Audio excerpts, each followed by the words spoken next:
Certa vez, havia um jovem que recebeu um telefonema de que o seu pai havia falecido. Este jovem, como era muito rico, era empresário, disse que deixa só terminar alguns contratos que estão em processo para depois então ir lá e fazer o velório do pai. Aí se passaram 4 dias.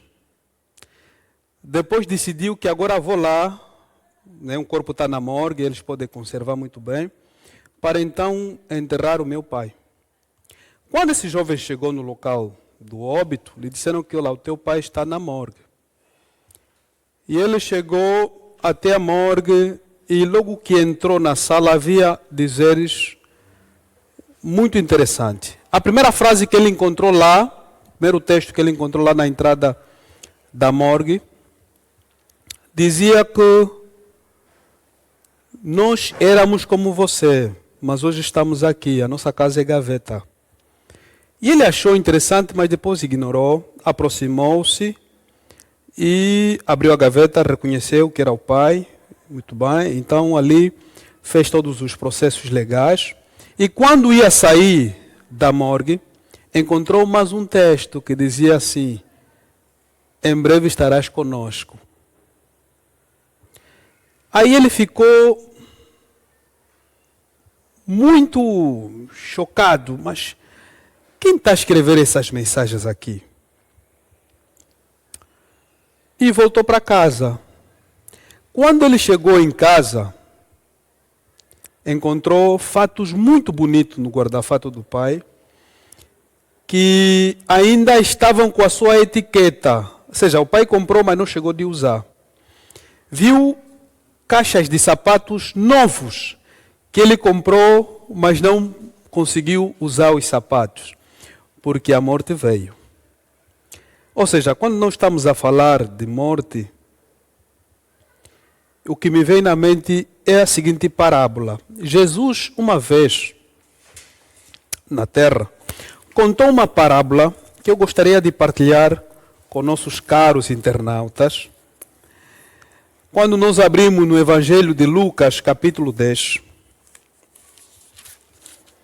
no capítulo 10 do livro de Lucas, no verso, capítulo 10, até não, capítulo 16, eu sei que está correto, capítulo 16, verso 19.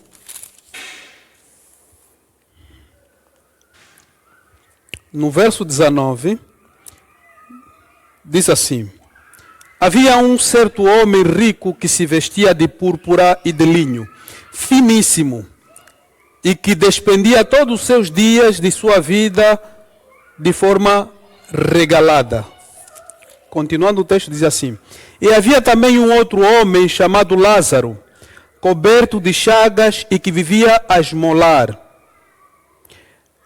e fora abandonado no portão do homem rico. Lázaro ansiava por alimentar-se ao menos das migalhas que, porventura, viessem a cair da mesa do rico, até que cães vinham lamber as suas feridas. E assim chegou o dia em que o mendigo morreu, e os anjos o levaram para junto de Abraão. Entretanto, o homem rico também morreu e foi sepultado. Mas já no Hades, que é uma expressão grega que significa no inferno, onde estava o tormento, ele olhou para cima e observou Abraão ao longe, com Lázaro ao seu lado. Então gritou: pai Abraão, tem compaixão de mim. Manda Lázaro que molhe em água com a ponta do seu dedo para refrescar a língua, porquanto estou sofrendo muito em meio a essas chamas. Verso 25. No entanto, Abraão lhe replicou, dizendo: recorda-te de que recebeste todos os teus bens durante a tua vida, e Lázaro foi afligido por muitos males. Agora, entretanto, aqui ele está sobre um consolo, enquanto tu estás padecendo. E além do mais, foi colocado um grande abismo entre nós e vós, de maneira que o que desejas passar daqui para o outro lado não consiga. Tampouco passe de lá para quem está desse lado. Diante disso replicou: Pai, então te imploro que mandes Lázaro à casa de meu pai, pois tenho 5 irmãos. Permite que lhes avises, a fim de que eles também não venham para este terrível lugar de sofrimento. Contudo, Abraão lhe afirmou: eles têm Moisés e os profetas, que o ouçam. Mas ele insistiu: não, pai Abraão, se alguém dentre os mortos foi ter com eles, certamente se arrependerão. E Abraão, concluindo, afirmou: se não ouvem Moisés nem aos profetas, tampouco se permitirão converter, ainda que ressuscite alguém dentre os mortos. Interessante, não é? É uma parábola que, se você isolar para ler ele sozinho, você pode cometer vários erros. Por quê? Porque a Bíblia nunca entra em contradição. Aqui está a falar que de 2 homens. Um era rico. E ele caracteriza o homem rico como aquele que se veste de púrpura, ou seja, de muitas roupas finíssimas, de linho, um tecido raro na época. E fala de um jovem chamado Lázaro, que era mendigo e que tinha feridas. Ou seja, era maltrapilho, mal amanhado, mal vestido, mal aparentado. E vivia à porta do homem rico para sobreviver das migalhas que porventura pudessem cair da mesa do rico. E dizia ainda que a única clínica ou hospital que lhe fazia tratamento na ferida eram os cães. Eram os cães que faziam a limpeza na ferida com a língua e a própria saliva servia de bálsamo ou um medicamento para aliviar a dor daquele pobre Lázaro. É interessante que esta parábola é a única no Evangelho de Lucas. Você não encontra em outros evangelhos. E depois, é a única parábola em que Jesus, ao contá-la, fala nome. Em outras parábolas, ele não diz o nome das personagens. Mas nessa aqui, ele fez questão de mencionar Lázaro como o nome de uma das personagens que padecia durante toda a sua vida. O interessante é que quando nós vamos entrar nos detalhes dessa parábola, nós encontramos que os 2 morrem. Só que um vai para o seio de Abraão, que era o Lázaro, e ali estava Noé, conforme ilustra a parábola, no paraíso. Consolado, alegre, e agora estava vivendo uma boa vida. Estava com roupas limpas, puras e finíssimas. Enquanto aquele que era rico aqui, e que da sua mesa saía migalhas para sustentar Lázaro, agora estava no inferno, no Hades, onde estava, na verdade, passando um sofrimento terrível.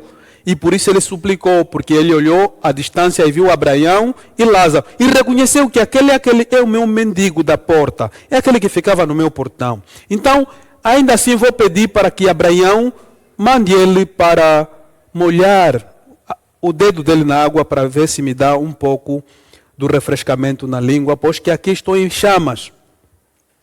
Quando ele faz esse apelo, Abraão diz que não é possível. Primeiro porque há um grande abismo entre o nosso lado e o lado, ou seja, entre o paraíso e o inferno há um grande abismo no meio. De forma que nem do lado do inferno pode sair um membro para ir ao paraíso, nem do lado do paraíso sair alguém para ir para o inferno. Nem que for para a visita não é possível. Depois ele insistiu, disse, está bem. E ele chamou pai Abraão, veja só. Então disse, pai Abraão, se é possível, então manda só Lázaro na minha casa, na casa do meu pai, porque tem ainda 5 irmãos. 5 irmãos. E esses vivem do jeito que eu vivi lá na terra. É só para lhes avisar no sentido de que não venham parar onde eu estou hoje, sofrendo, gritando e torturado. Então Abraão replicou esse pedido dizendo assim, eles já têm Moisés e os profetas. Para que precisam mais de um morto para eles avisar? Depois, esse homem rico insistiu, dizendo assim, não, pai Abraão, acho que não estás a entender. É que se eles verem que alguém que morreu é que veio mesmo lhes avisar, aí sim, vão ter a certeza de que afinal precisam mudar de vida. E Abraão replicou novamente e concluiu, não é possível, porque se não conseguem considerar nem Moisés, nem os profetas, ainda que viesse alguém dos mortos, ressuscitasse para eles avisar, a situação ou a reação seria o mesmo desses 5 irmãos. Agora vamos entender do ponto de vista arqueológico esta parábola. E também do ponto de vista cultural e linguístico dos originais. Veja, primeiro ponto é que este homem rico conhece a religião judaica. Veja que ninguém lhe falou que aquele homem que está lá à distância se chamava Abraão. Então Jesus, ao contar isso, está falando de um homem religioso, que conhece a Deus, conhece Abraão, conhece Isaac e Jacó, ou seja, conhece as Escrituras. Mas durante a sua caminhada, a sua jornada, negligenciou a sua vida e perdeu o rumo. E ao perder o rumo da sua vida, viveu como se o padrão da vida se concentrasse em aproveitar tudo que vem à sua porta. E esqueceu de que é Deus quem garante a vida eterna. Então ele viveu de forma muito libertina, esqueceu que nós precisamos andar segundo a vontade de Deus. Mesmo conhecendo a palavra de Deus, negligenciou, andou indiferente com aquela palavra. Porque o texto mostra que era uma pessoa que conhecia quem era Abraão e conhecia as Escrituras. E depois tem aqui uma realidade.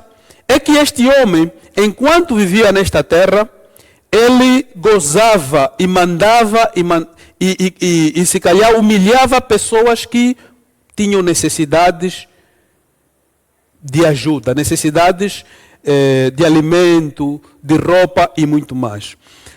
Por quê? Porque o texto não deixa dúvida de que este homem conhecia Lázaro. Aliás, a própria parábola diz que Lázaro ficava à sua porta. E ele, apesar que passava ali, ainda assim não ajudou Lázaro. Lázaro dependia de quê? Das migalhas. O texto não deixa nenhum respaldo para você entender que não. O rico dava alguns sacos de arroz para Lázaro, porque ele fala de migalha. Aquilo que cai para o chão é que Lázaro apanhava. Quando a empregada varre e vai deitar no lixo, Lázaro apanhava para comer. Então, era uma vida completamente diferente na terra. Um com um sofrimento terrível, de miséria, e outro vivendo a abundância dos bens materiais. Só que os dois morrem. E aqui precisamos entender uma coisa. Diz que o rico foi para Hades. Hades é uma palavra grega que pode significar sepultura, morte ou inferno. É a mesma palavra. Só que nós devemos saber que não existe um lugar atual que nós podemos chamar que ali o inferno fica no sítio tal. E outra coisa, é que os mortos ainda não vão para o céu. Certo? E isso, para não ser simplesmente a minha palavra, você pode consultar no livro de Eclesiastes, capítulo 9, no verso 5, quando você lê o verso 5, diz uma coisa muito interessante. Eclesiastes, capítulo 9,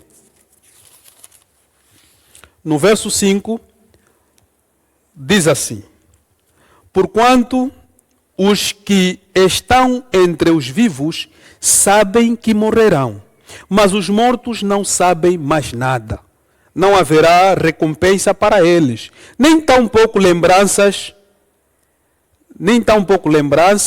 restarão acerca de suas pessoas. Outras versões dizem que nem têm lembrança se um dia já foram vivos. Outras versões dizem assim. E quando você vai no verso 10, diz assim: sendo assim, tudo quanto tiver a mão para fazer ou para realizar, realize-o, faça-os da melhor forma possível, com todas as suas forças, porquanto para a sepultura, e umas versões falam para o Seol, que é a mesma palavra para a sepultura, é o Hades no grego, para o hebraico é Seol, para a sepultura para onde vais, para onde tu vais, não haverá atividade, trabalho, reflexões, planos, conhecimento, e aqui outras versões dizem ciência, saber em nada. Ou seja, o estado dos mortos é um estado completo de inconsciência. Então, em nenhum momento Deus iria se contradizer que do lado fala que os mortos já não têm consciência dos vivos, nem lembram da sua vida que tinham. Se fala que não lembram da sua vida que tinham, como é que esse rico fala Então manda avisar os meus 5 irmãos que estão lá na terra para não virem parar aqui. Por quê? Parece que o rico está a lembrar que tinha uma vida errada na terra, não é isso? Então nós devemos entender que esta parábola, do ponto de vista arqueológico, nós encontramos alguns tabletes cuneiformes na Babilônia que traz consigo algumas parábolas que o povo usava e na época de Cristo não estava alienado a esse tipo de hábito, em que as pessoas gostavam muito de contar essas parábolas assim. Olha, você que é rico, aquele que é pobre, lá no céu as coisas invertem. Quando você morre, o rico morre, lá fica pobre e vai para o inferno.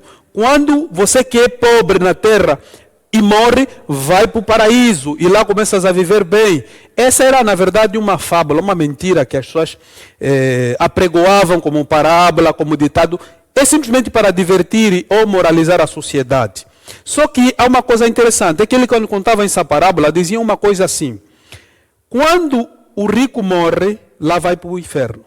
E o pobre morre, vai para o paraíso. E depois saía alguém do paraíso para alertar os que estão lá. Que olha, afinal de contas, quando você morre, as coisas lá mudam. Então é melhor se comportar agora, porque você aqui tem dinheiro, lá vai ficar no fogo. Você aqui é mendigo e lá ficas príncipe. E as pessoas gostavam muito desses contos. Jesus pegou mesmo esses contos, essas fábulas, só que fez uma coisa diferente. As pessoas sabiam o que Jesus estava a contar quando ele falou assim, um vai para o seio de Abraão, eu e você que está me ouvindo do outro lado, está me assistindo do outro lado, sabes que Abraão está morto e em nenhum momento foi ressuscitado. Então continua na sepultura, esperando a ressurreição no último dia, isso segundo a vinda de Jesus Cristo. Não é mesmo? Então vejamos, Abraão continua morto. E Abraão não tem consciência do que se passa aqui na superfície da terra. Depois é que, quando Jesus foi contando, era para ter terminado conforme o ditado popular, que o morto saiu do paraíso e foi alertar os outros que estão vivos. Só que Jesus trocou. Trocou por que o final da parábola? Por que ele não seguiu o roteiro da época? Que termina sempre que lá o rico está a sofrer, o pobre está a prosperar, e depois sai lá um morto para vir avisar os vivos, e os vivos que estão aí então mudam de comportamento. Por que ele disse isso? Por que ele mudou o final desta parábola? É que ele não pode duelar com o seu caráter, seu princípio. Em nenhum momento ele pode passar a lição de que há morto que pode vir e avisar os que estão vivos. Aliás, eu quero já chamar a atenção, você que está nos ouvir. Se uma vez entrou numa igreja que te falaram que nós podemos te levar a falar com um teu avô, teu bisavô que já morreu há muito tempo, tens que saber uma coisa. Esta igreja é uma fraude. Porque a Bíblia em nenhum momento disse que as pessoas vão entrar em contato com aqueles que já morreram. Porque os que morreram não têm noção do que se passa aqui. Aliás, nós vimos em Eclesiastes. E aliás, você vai querer falar, não, mas no livro de Samuel, aí diz que Saul foi consultar uma feiticeira e ele fez falar com Samuel. Tudo mentira. Aquele texto não fala que Saul falou com Samuel. Aí diz que a bruxa fez subir um ancião, ou seja, iludiu ele. E existem demônios que fazem isso. E o texto fala assim, que Saul, julgando ser Samuel, inclinou a cabeça e então começou a falar. O demônio se fingiu de ser Samuel. E dizendo, por que me atormenta se eu estou a descansar? É impossível, porque você encontra vários textos na Bíblia que diz que os mortos não voltam.